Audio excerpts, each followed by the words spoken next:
This is Unit 8 of a 9-unit series for a class titled Introduction to Business. This particular unit is all about pricing. The essential question that I hope my students can answer by the end of this unit is, how do businesses set prices?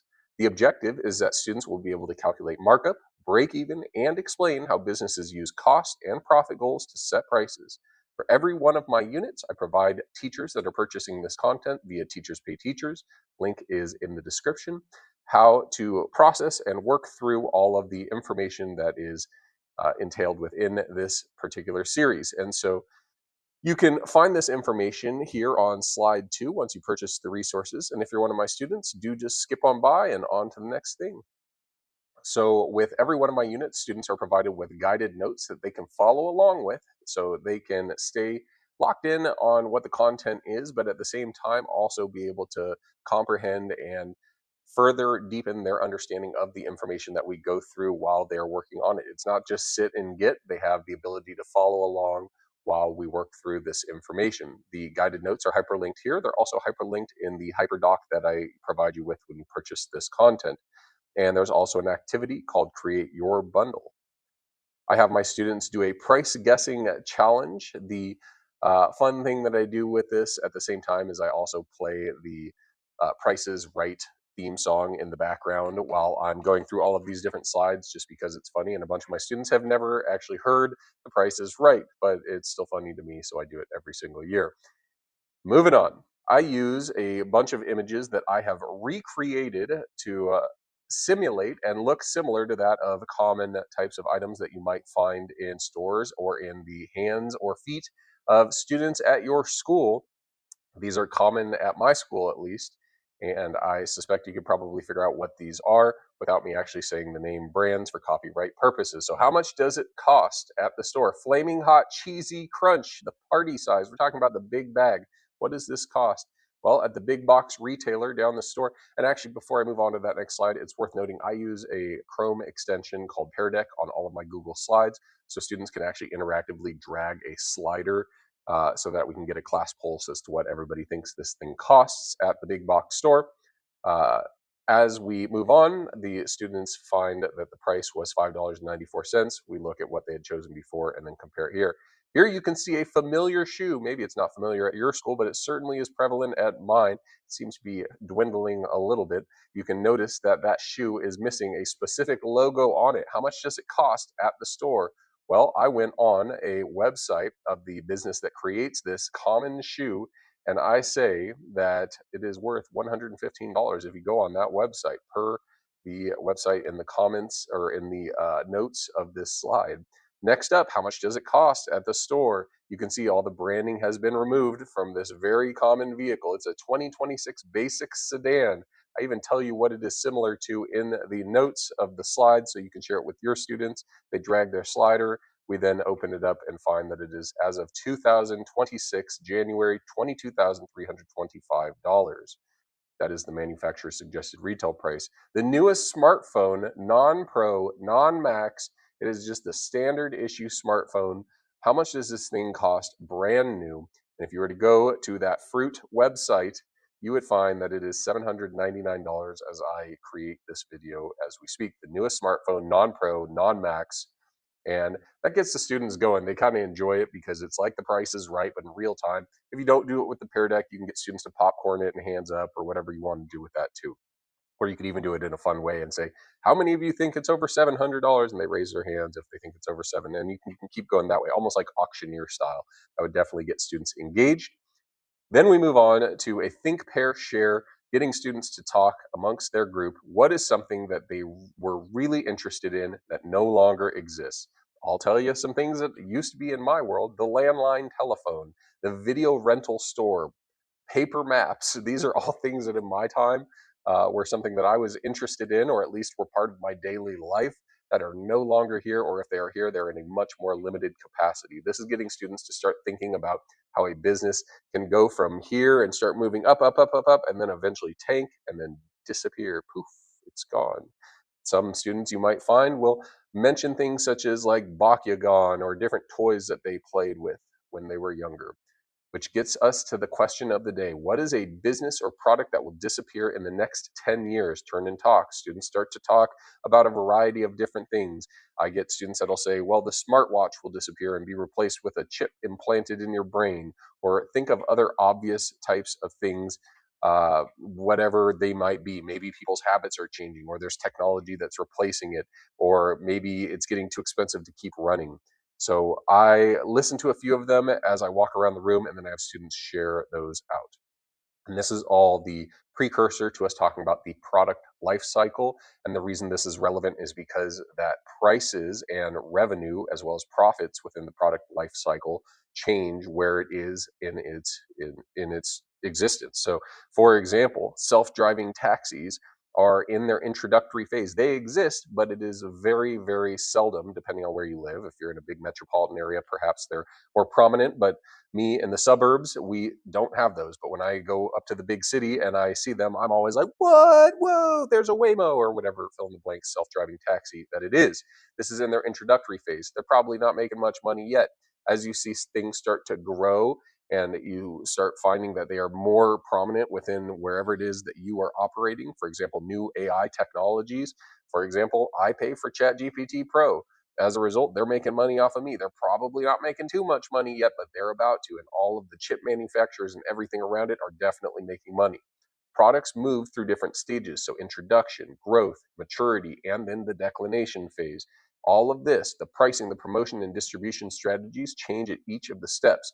So, as that business begins to grow, it starts to probably consider making some profit, but not for a while until they can become more mainstream, which is what we call maturity. It's my experience that most students have some type of a smartphone, and you know, look, you can call me somebody that is out of touch, but it's my opinion that every single year that the phone companies come out with a new phone, they just add, two extra cameras on it that can zoom in a little bit closer, and maybe it has an extra bell or whistle or this or that, but it really hasn't been revolutionized in many years, or at least in my opinion. As such, these phones, in my opinion, are in the mature stage where there's really not too much new innovation that is occurring. And in the declining phase, you have things that are starting to disappear: DVDs, Blu ray discs, the VHS as well. I could even argue that the movie theaters have been declining. We could also look at the stock market and then actually get some uh, denominational information about that to support that conversation, but that's a different discussion. All of this is relevant because when we talk about pricing, we can look at the profits in the product life cycle. For example, when you're in the introductory phase, the businesses are operating at a loss. Think about how much money the businesses are pumping into Waymo and the Tesla self-driving vehicles that are taxi related. There's so much money being pumped into those. There's no way they're making money right now, or at least not yet. They're operating at a loss. They might be bringing in revenue, but their expenses far outweigh that revenue. And so they operate in that loss at the bottom of the bell curve. You can see as they start to grow, maybe they start to make a little bit of money. And this is the case with AI. And I think that this is coming very soon. As it continues to grow, eventually they reach a point where they are no longer operating at a loss, but they're not operating at a profit. They're just breaking even.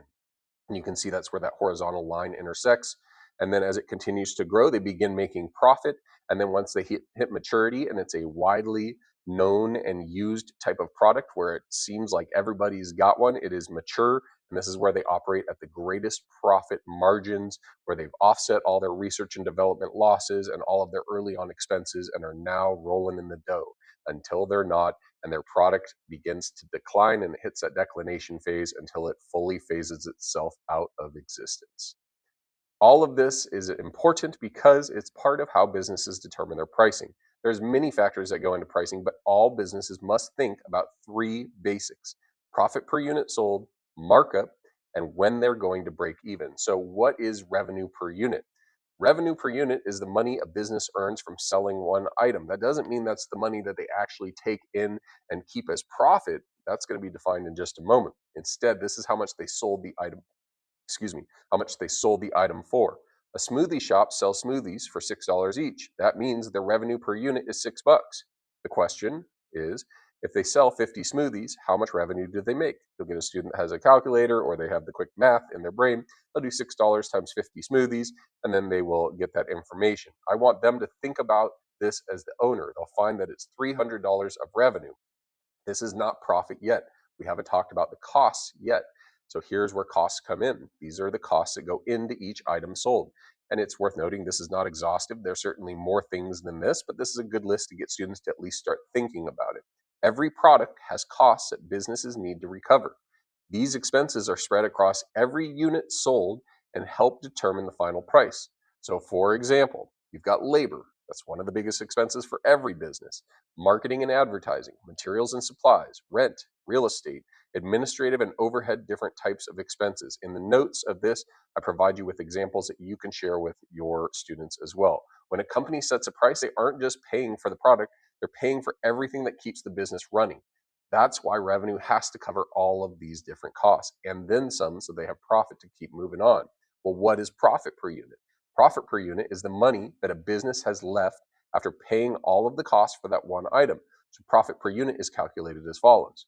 Revenue per unit, again, that's how much the sale is, minus the cost per unit. So for example, if our smoothie shop, if we know that the revenue per smoothie is $6 and the cost per smoothie is $3.50, we can determine that the profit per smoothie is $2.50. It is important to note that revenue is not profit. Profit is what's left after paying all of those costs. Why do you think that businesses care so much about profit per unit? That's something that I'll pitch out to the class. And the reason that students will give me varies from a multitude of different perspectives as to where they're coming from. But we define it as follows. It pays employees and staff, it covers unexpected expenses, it allows the business to grow and expand and keep the business open or buy equipment or supplies. All of this is needed just to survive. Profit per unit helps pay important costs and allows the business to grow. I would pause here and ask, what do you think is the first thing a business would cut if profit were to drop?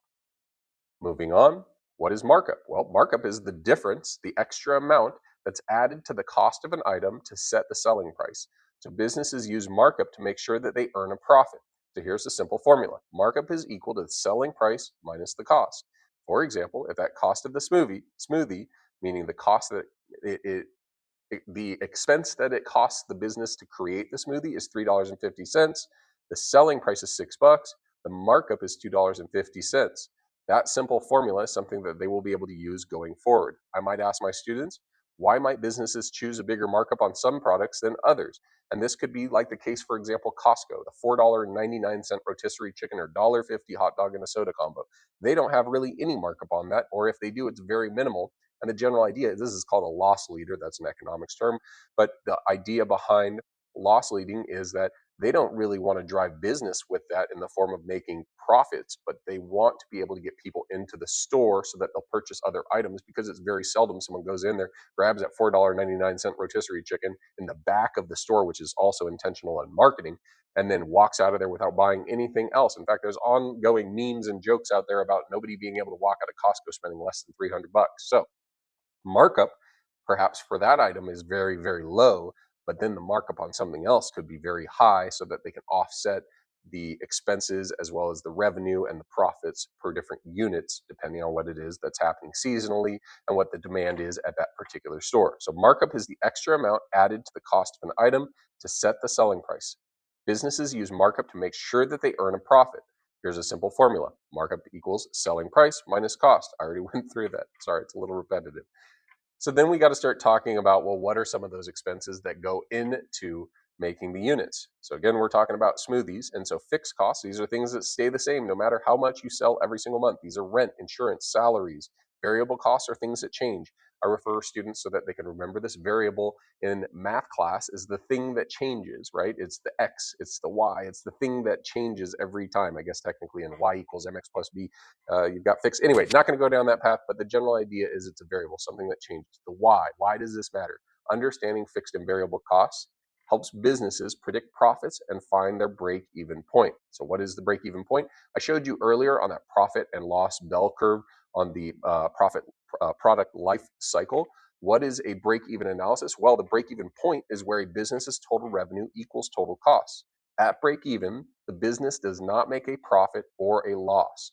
The formula is as follows. Break-even units is equal to the fixed costs divided by the selling price minus variable cost per unit. So SP stands for selling price per unit. VC is variable cost per unit. So think about that. If I sell a smoothie for a certain price, but I know that the costs that change for every single unit is a certain amount. So, for example, maybe there's a variable cost of perhaps it's how much fruit costs at that particular time. Maybe it's I have an hourly wage employee that earns more than another hourly wage employee. That could be a variable cost. A fixed cost would be how much is my rent for that place. Maybe I have a fixed amount for a loan on my smoothie machines. Those are all payments that stay the same every single month. All of this is something that I will use to get students to be able to understand and then get them to start thinking a little bit deeper and have them think about naming a cost from their favorite business that might be fixed and what might be one that might be variable. I then show them this graph right here, which is the idea of a break-even analysis, where the break-even point is where revenue and total costs are equal. And this is based on the whole same smoothie concept. And so you'll see that orange line, which is the total cost. You can find that to be your fixed amount of, let's say, $10,000 a month. And they know that 10,000 bucks a month is what is comprised of their rent, their loans, and any other type of fixed expenses. And then every single other increase from that initial zero smoothies sold, everything else is the variable costs that are expanding upon it. And then you can find that the blue is the total revenue. So once you have all of your expenses here and then the revenue starts to creep up, once they hit, that's the total amount of smoothies that need to be sold. So in this case, it's 4,000 smoothies or $24,000 in revenue. So then I give them some examples here. So the break even example, you manage a smoothie store and you want to know how many smoothies you must sell to break even. If you know what the variable costs are and you know what the fixed costs are per month, selling price per smoothie is $6.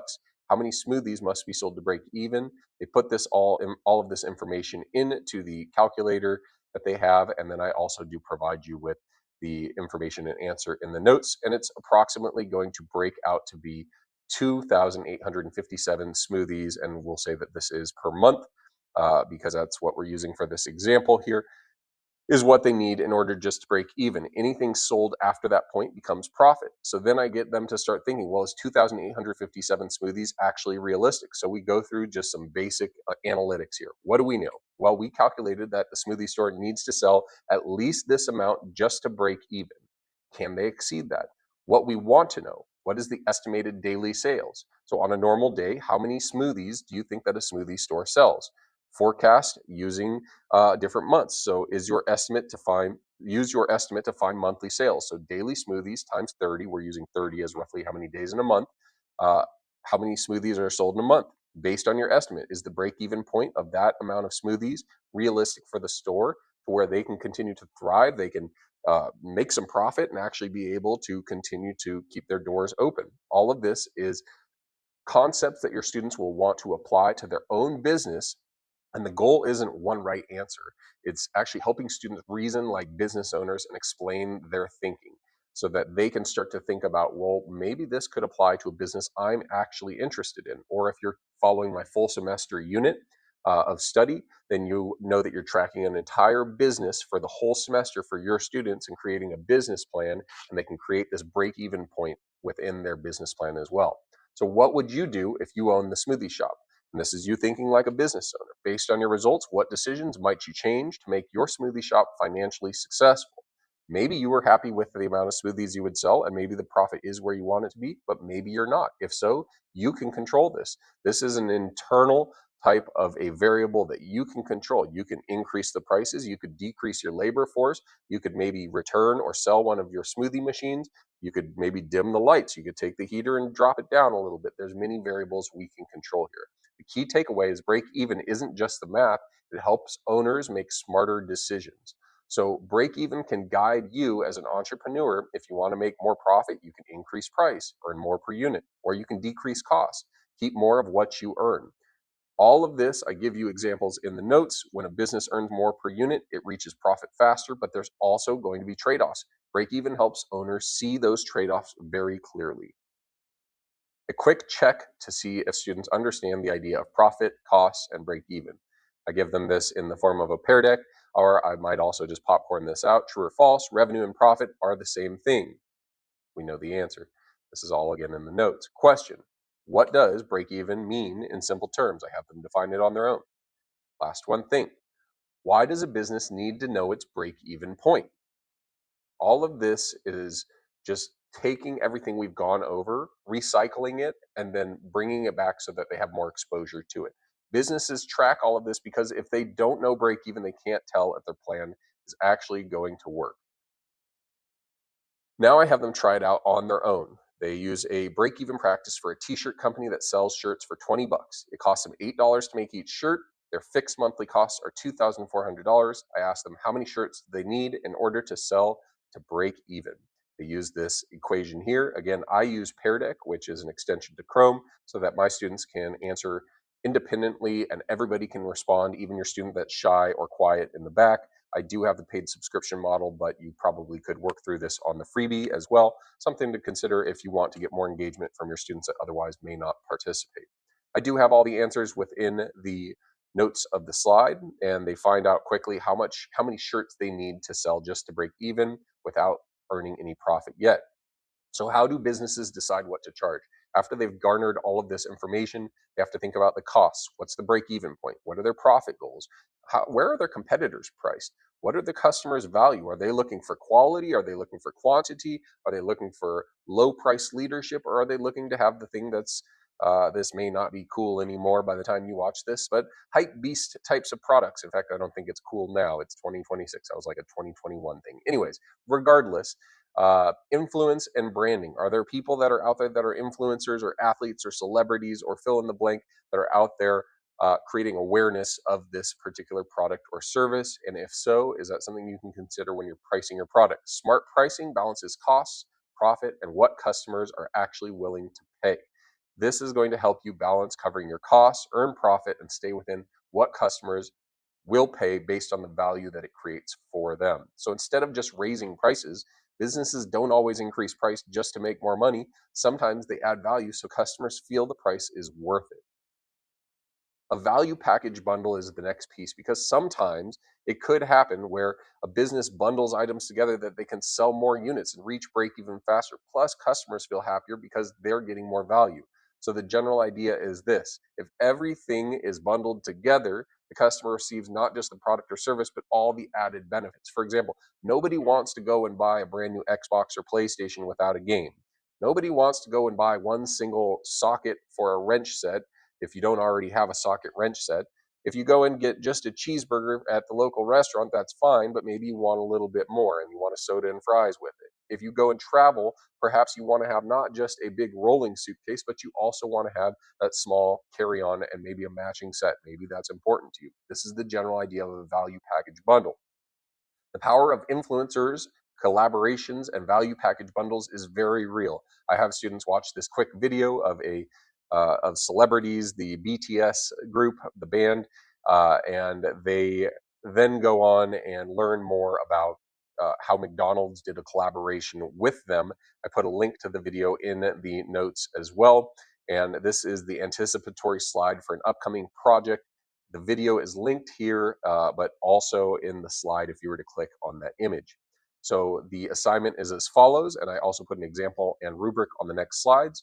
The students will create their own value bundle, and in 20 minutes and in the group, they pick a celebrity, an athlete, or influencer and create a value package bundle for a product or service. Sometimes I could even extend this for an entire class period. It depends on the vibe of the class and how into it they are. My goal is always to provide something interactive in every one of my units, so it's not just lecture heavy and students sit and get.